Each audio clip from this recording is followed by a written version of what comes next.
even to think of, there are other non-Hindu populations in a place like India, for example. But um, yeah, I think it's just interesting to see in various places around the world. So could you touch on that a little bit of, Yeah, sure. Well, that's you the basis really, of my ministry, by the right, way. exactly. Yeah, that's your And whole goal.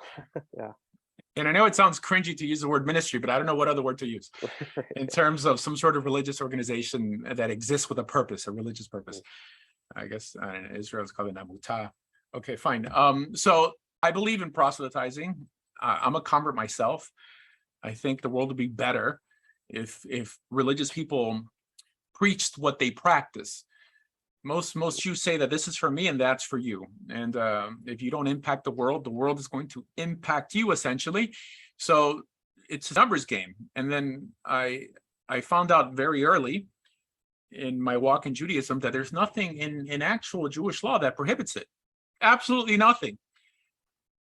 I have my theories on why they don't do it nowadays, apart from just being persecuted while we were in exile. I mean, I tie it more to Kabbalah and stuff like that. Since I became Jewish, I knew that I wanted to make everyone Jewish as well. I mean, I try to say what's good for me is good for others. And I think that's the proper thing to do. If you find something that has improved your life, why wouldn't you want to share it? Mhm. And that's what I do. I debate many rabbis on it. And till today, 170 debates in, they always realize, okay, sure, there's nothing against it, but we may not do it. I mean, we don't do a lot of things nowadays we should be doing. So like, I don't think that should in any way set a precedent just because we don't do something that we shouldn't continue doing it. I get excited when I see places like India.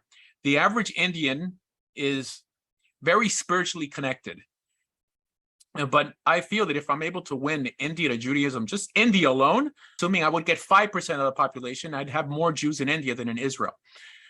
From the outset, one of the goals has been to de-ethnicize Judaism. I think Torah belongs to anyone who wants to keep it. And it shouldn't be tinged with ideas like falafel and bagels and, Seinfeld. It's about Torah observance and about individual moral training. And I mean, we see it in the Torah. We see that the mixed multitude, the Erev Rav, there's many midrashim that teach that they were the best converts.